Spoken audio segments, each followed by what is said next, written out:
smile on my face, may not go my way. Still got my faith, so I'll be okay.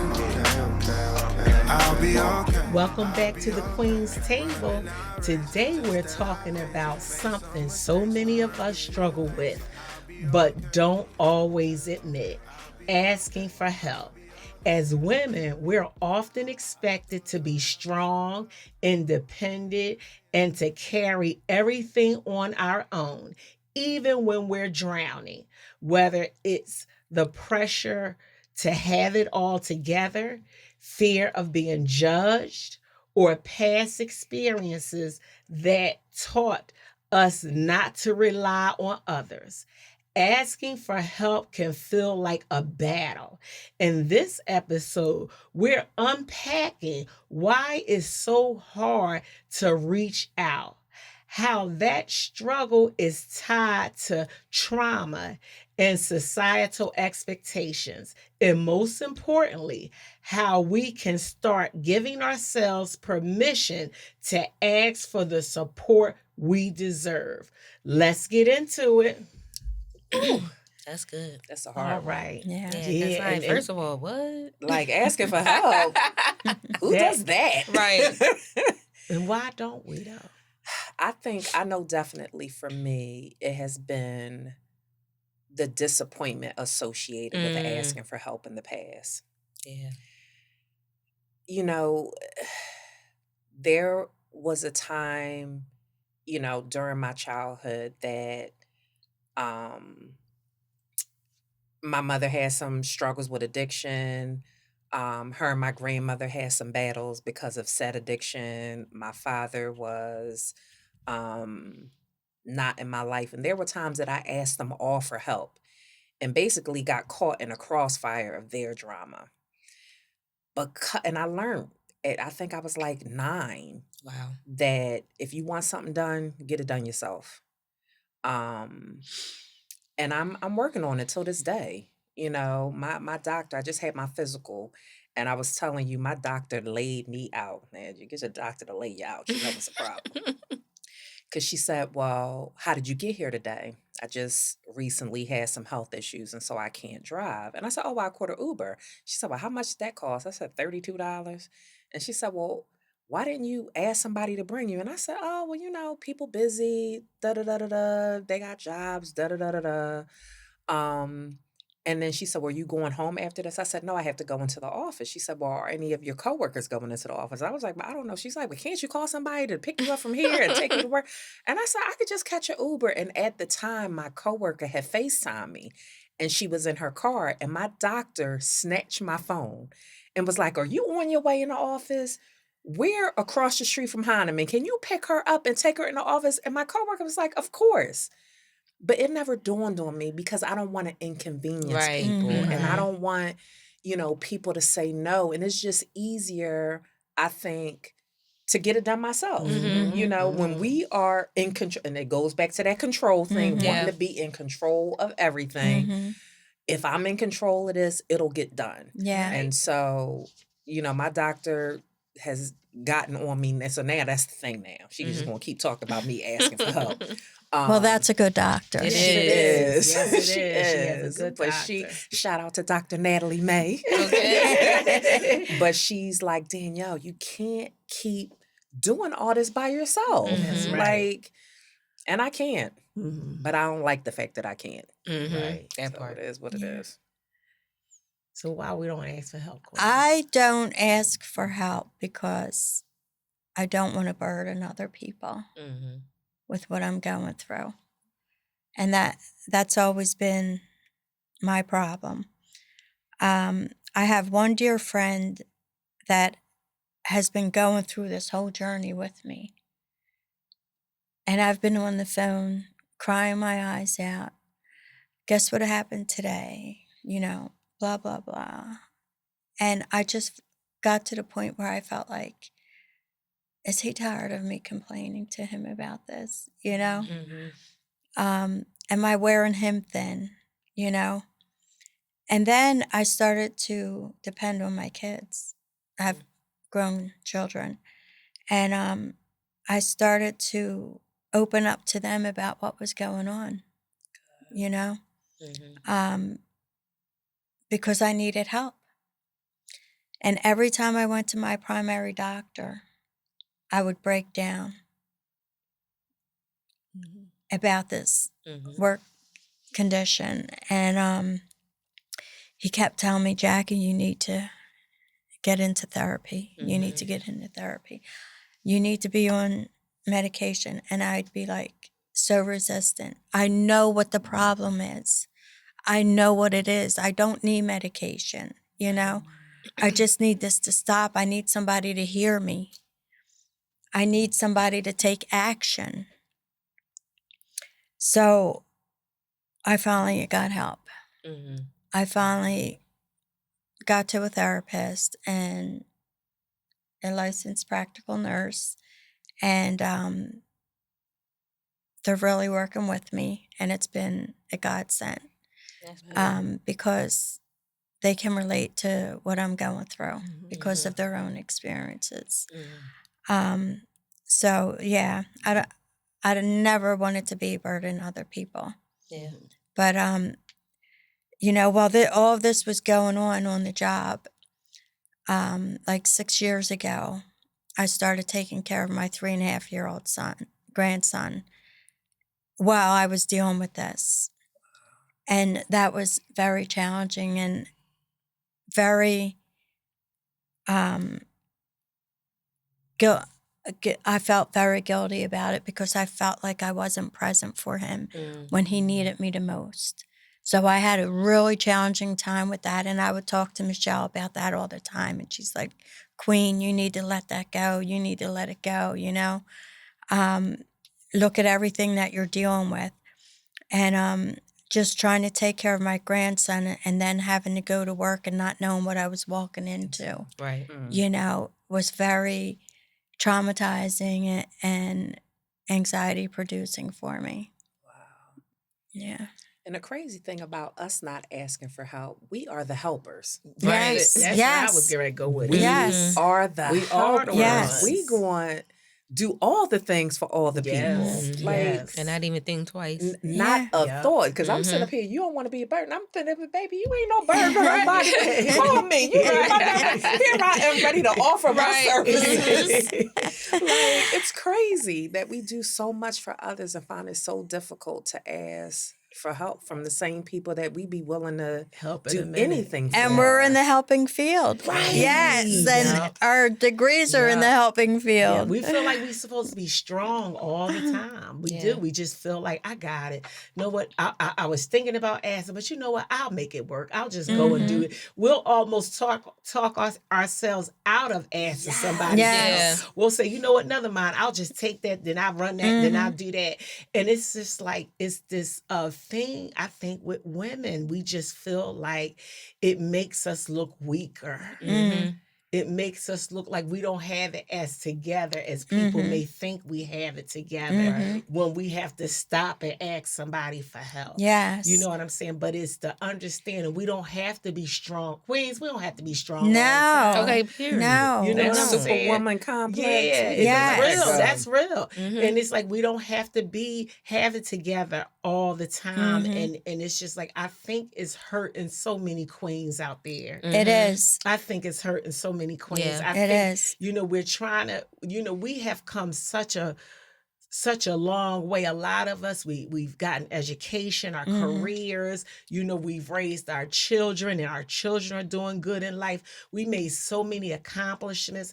And now there's sort of like this culture that tells us we got to be busy. We have to keep on grinding. Yeah, we what got to is make that? money. We got to, you know, go here. You got to, you know, and we were talking about this on the way in this morning. We were saying, like, you know, social media, you could get on there, you think you're doing okay, and then you'll think, oh, maybe I should be doing more, maybe Right. you know, I should be further.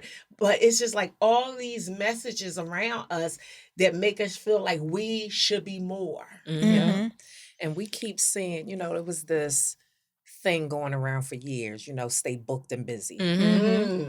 And we need to stay relaxed and restful. I know Yes. that's right. We need to, because the amount of things that and this was difficult for me because, you know, I'm out in these streets all the time. Yes, she is, y'all. She Doing busy. all the things. Always outside. Always outside. And having this health thing happen, it forced me to sit my behind down. Yes, it did. And I didn't realize that resting and relaxing would be such a struggle.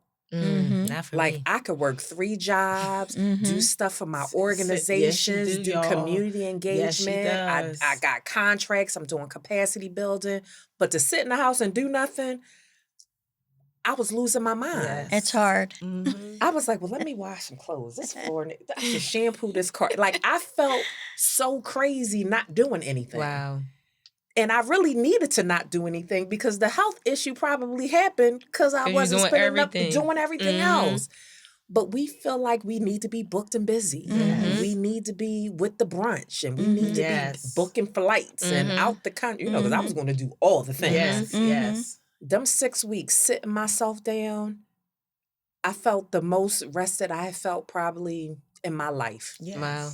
Like, oh, this is what it felt like to sleep late. Mm-hmm. I would look at the clock like, oh, it's 9:30. I'm just waking up. I'm like, oh, that's okay, girl. You ain't got nowhere to go. You ain't got a thing to do. But for the first couple of weeks, it was a struggle to not do anything. Because I think we've been socialized that we always got to be booked and busy. We always No, have yes. to do something. And we don't. And we don't. And we No. don't. I feel like my asking for help is like an irrational fear that someone would try to use it against me. Oh. You ever think of that, like the one time Throw I it back in your face. Shout. Yeah, and it's like an irrational because I can't say that I've experienced that, but I feel like I've heard the horror stories enough that it's like I ain't asking nobody for nothing unless it's my mom because she could. Yeah, she don't have no problem. I ask you something right now. She don't have no I'm problem. thinking of something to ask right now.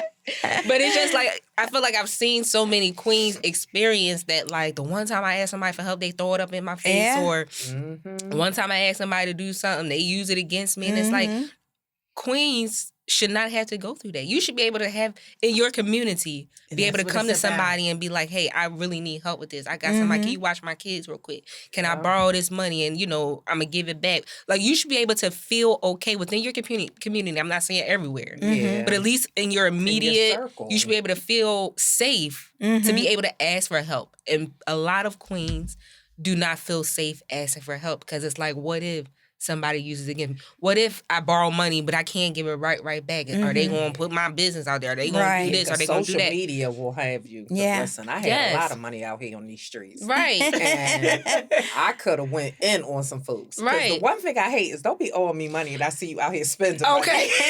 You in Dubai and I'm there at work.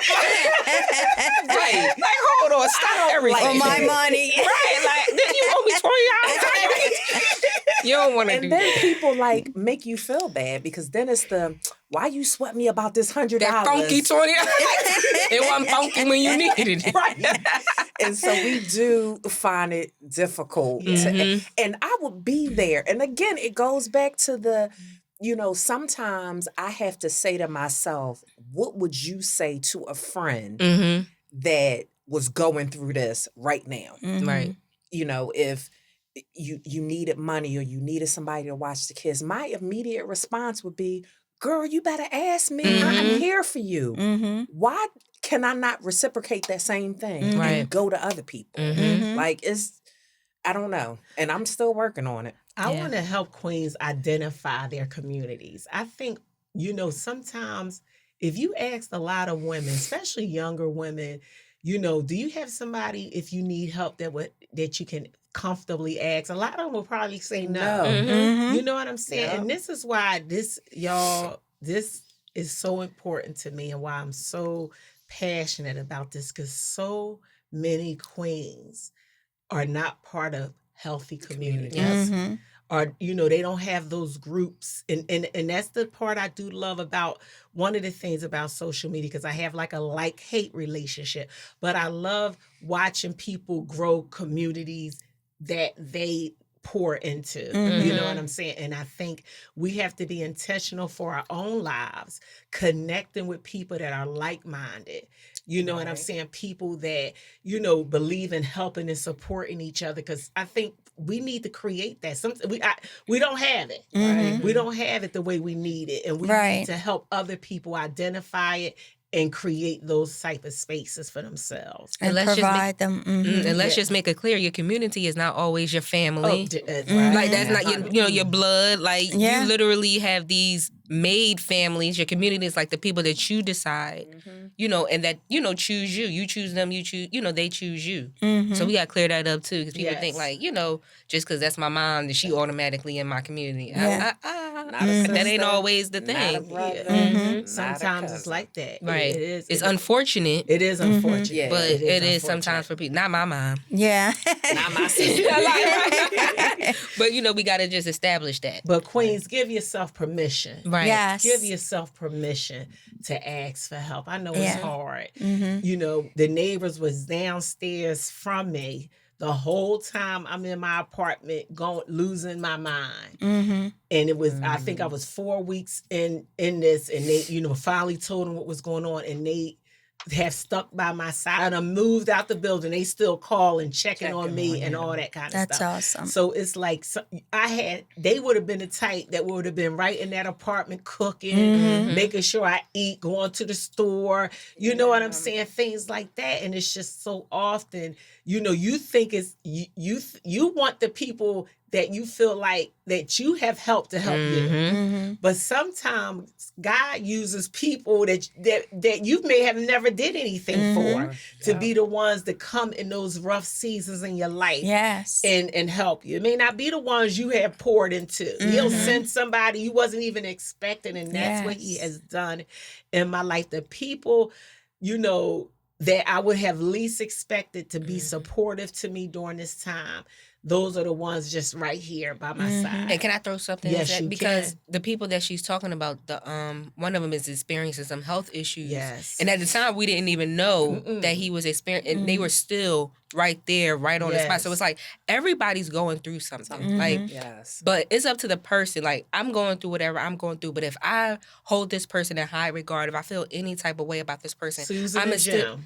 I didn't know if you wanted to say their names. or not. I love say their y'all, names. Susan and Jim and their daughter Irina. They have blessed me so much. But it's just like they hold my mom in such high regards that even what they were going through, they put that on the back burner and said, how can we be here for you? Yeah. Even contacted me like, hey, Shelby, do you need anything? We got your mom. Because, I live in Maryland. My mom's in Philly.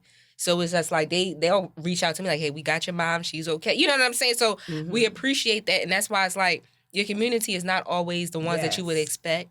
Yes. The ones that you grew up with, the ones that you love, Knew like for 30 years. Yeah, and all that ain't and- always what it is. And my I just have to also say, and I'm a part of a wonderful fitness community, and Nefertiti and Christina, they were just right there with me, especially in the beginning stages when we didn't know what was going on with me, and we're fitness sisters, everything around fitness, but they stepped in like sisters, you know what I'm saying? And always I can call on them anytime I needed anything. So again, it was people that I known 30 years that I fought, and it's just like sometimes it does, and it's okay. Yep.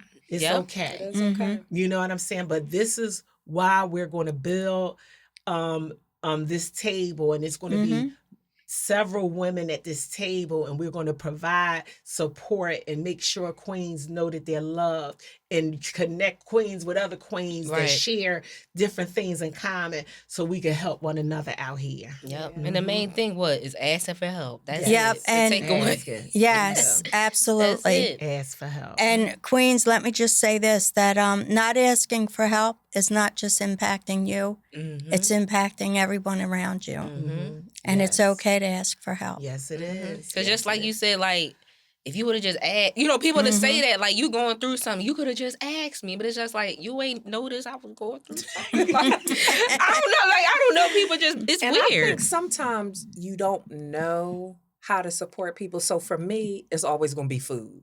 Hello. The one thing I'm going to do is I'm going to feed you. Like, I got stomach situation. You want something to eat? Like, they told me don't eat that. I'm going to feed you because that's my love language. Yeah. Right? So Yes. I might not have the finances to do things, and I might not actually be able to be physically there for you. Yes, but she going to send you some I'm food a- to your house. Yeah. Honey, I'm a drop off a container. Okay. And one last thing I want to mention is that, that's the main thing, is I want to equip queens to be able to be supportive to friends that are going through mental health challenges. I think so often, I believe friendships end because one party or both parties are going through a mental health challenge. So I want to, give women tips on how to just be supportive. You know what I'm saying? When somebody you made it, it's very clear something is going on mentally with them. Right. You know what I'm saying? How do we stay, help them when everything about them is not even what you know and recognize? Right. Yes. So that's also something I'm real passionate about too. And I think for you guys, because you're a social worker, right? And so you have those social work competencies that teach you how to support people during these difficult times. Letting queens who have friends that are like teachers and, or just no That's one a in the huge helping community. field, like how can you support, folks when you don't have the mental health experience to, number one, be able to identify it. And even if you do identify it, what do you do? Right. Like, do you need me to just like come over? Do you need me to just listen? I think, giving people tools and help is going to look different for every person. Yeah. It's really individualized. How I receive help and support is going to be different than how you That's receive right. help and support. But I think, as we move forward, we have to be able to provide queens with the tools to be able to support each in in whatever way that they can. That's right. Like, because this may be overwhelming to some folks. Like, even talking to you, and I don't have a social work degree, but I'm definitely in a helping field. All I could do was listen. Like, I did she was not a good listener. know how to, because I saw my sister unraveling before my eyes. And I was like, I don't know what to do. I'm just going to be here. When she calls, I'm going to pick up this phone. What's going on? And that was it. So I think helping people to understand how they can support folks is important to recognize as well. Okay. Well, that's it for today's conversation. But let this be your reminder. Asking for help is not a weakness. It's a strength. You don't have to carry everything alone. And you are worthy of support, just as much as you give it to others. If this episode spoke to you, take a moment to reflect. Where in your life do you need help? And what's stopping you from asking? Start small, start safe, but most importantly, just start. If you found this conversation helpful, share with someone who needs to hear it. And don't forget to subscribe, leave a review, and follow us on all social media. Until next time, be kind to yourself, and remember, queens should not have to heal alone. I'm finding out jealousy, only a lack of confidence. Focused on me more, focused on you less. Everybody do that, look around and we blessed. Today, smile on my face, may not go my way. Still got my face, so I'll be okay.